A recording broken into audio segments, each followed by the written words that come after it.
Bien, pues para hablar de la menopausia nos acompañan hoy Montserrat Roura, es una mujer emprendedora, directora de producción y responsable del primer salón de la menopausia, Ella y el Abanico.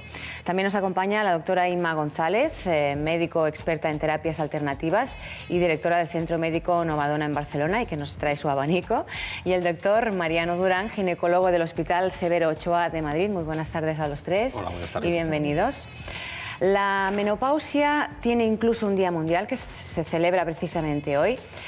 Señora Roura, ¿usted por qué se dedica ahora profesionalmente al tema de la menopausia? ¿Por qué decidió abandonar? Abandonar su trabajo y encararlo en este sentido.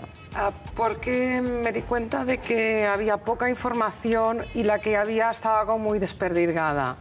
Entonces, bueno, como siempre he sido una mujer emprendedora, decidí reunir toda la información en un salón donde hubo conferencias y stands para que la mujer justamente tuviera toda esa información reunida en un mismo lugar. Me he liado yo ahora con los nombres. Sí, ya me ha parecido.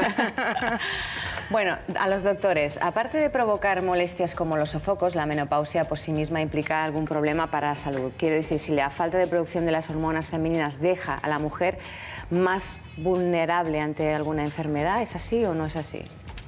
Pues sí, la disminución de estrógenos produce en la mujer una serie de cambios metabólicos. Por ejemplo, cambia el perfil lipídico, el nivel de grasas en sangre. Hay más tendencia a aumentar el colesterol malo, disminuye el bueno. Hay más tendencia a resistencia a la insulina, por ejemplo. Hay un aumento del tejido adiposo y esto crea un aumento de adiposidad a nivel abdominal y por lo tanto aumenta el riesgo cardiovascular. Entonces es un momento sin ser una enfermedad, porque la menopausia no es una enfermedad, es un evento fisiológico en la vida de una mujer, como puede ser la primera regla, los embarazos, el puerperio, la lactancia. Sí que es un momento en el que la mujer tiene que tomar riendas de su salud y cambiar de hábitos para tener un envejecimiento más saludable y evitar otros problemas como la decalcificación de los huesos, la osteoporosis. Yo estoy también de acuerdo. Pienso que la menopausia no es ni mucho menos una enfermedad, es una etapa fisiológica de la mujer, como lo es la adolescencia, como es la niñez o como lo es la senectud. Lo que pasa es que en determinadas ocasiones las alteraciones fisiológicas que presenta la mujer menopáusica no resultan bien compensadas en el organismo y entonces interfiere con la actividad habitual y se convierte en una verdadera enfermedad que tendremos que tratar. La menopausia, tengamos en cuenta que está adquiriendo una importancia creciente, no solo porque la población femenina menopáusica aumenta debido a la longevidad. No es extraño pues, que las mujeres hoy día lleguen a los 80 y tantos años, sino porque además lo hacen a expensas de la etapa más tardía de la menopausia. Y por otra parte se les exige a la mujer menopáusica hoy día un rendimiento personal, social y laboral que tenemos que tratar, lógicamente. ¿Y se sabe exactamente por qué se producen los sofocos, que es uno de los síntomas que resultan más molestos para las mujeres? Pues sí, como el nivel de hormonas a nivel ovárico disminuyen, los estrógenos y la progesterona, el hipotálamo, el centro regulador de las glándulas periféricas, como los ovarios, en un intento de mantener el nivel de estrógenos elevado, lo que hace es aumentar su función. Entonces resulta que en el hipotálamo también está el centro termorregulador y por eso se producen estos trastornos vasomotores, porque hay una afectación del hipotálamo, un aumento de FSH, LH, que son hormonas hipotalámicas. ¿Usted cómo lo ha vivido esto? Yo con el abanico, arriba ¿no? y para abajo, evidentemente. Hay muchas sintomatologías, de ahí justamente nuestro nombre del abanico, pero si es duro a veces es muy difícil de...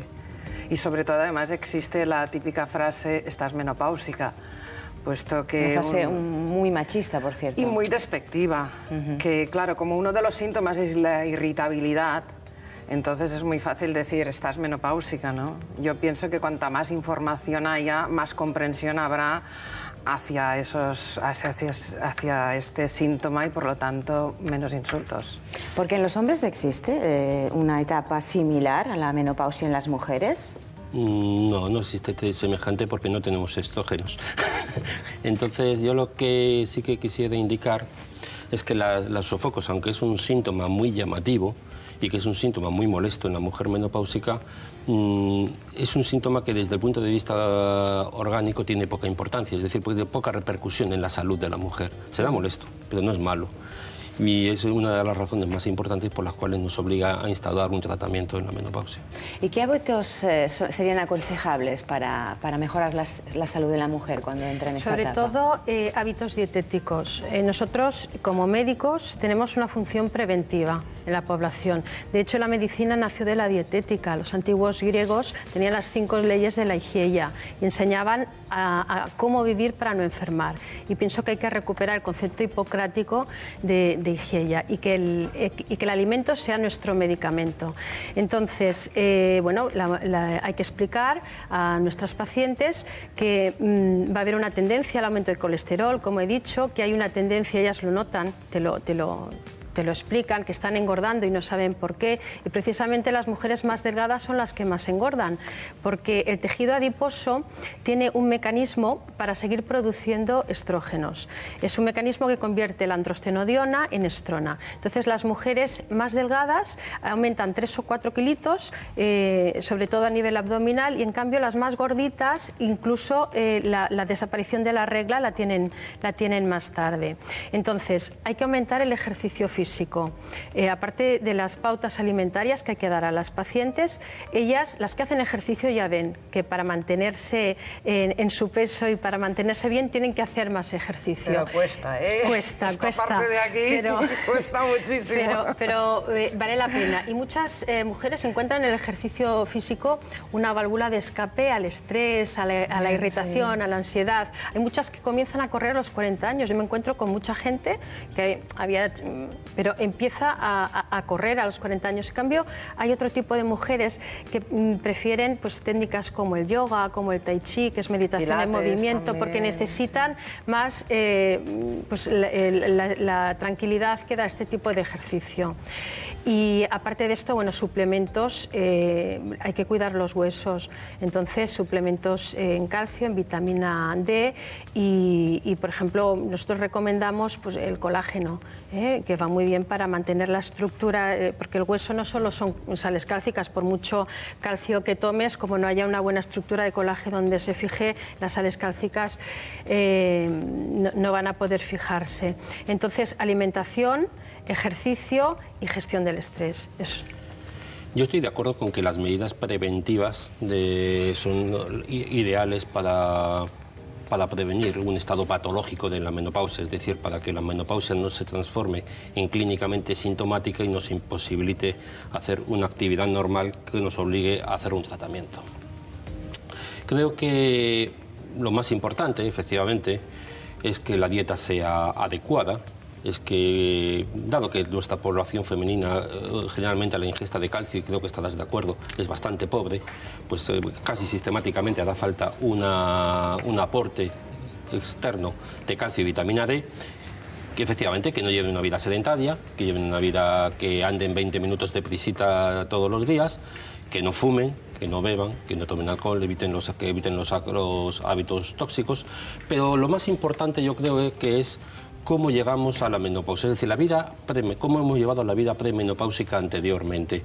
Evidentemente no es lo mismo una paciente que en relación con la osteoporosis, en relación con el calcio que tienen los huesos, no es lo mismo una paciente que llega a la menopausia con unos niveles de calcio en sus huesos muy disminuidos, en cuyo caso la reserva que tiene es pequeña para la pérdida, que una paciente que lleva con unos niveles de calcio en sus huesos bastante buenos. Entonces, creo que lo importante es indicar a la menopausia los hábitos de vida que se han llevado anteriormente, durante la juventud, durante la vida fértil. Hoy, como decía al principio de esta tertulia, se celebra el Día Mundial de la Menopausia y nosotros, pues aparte de hablar y de reflexionar sobre ello en esta mesa de debate, pues hemos querido dedicarle una canción. Y para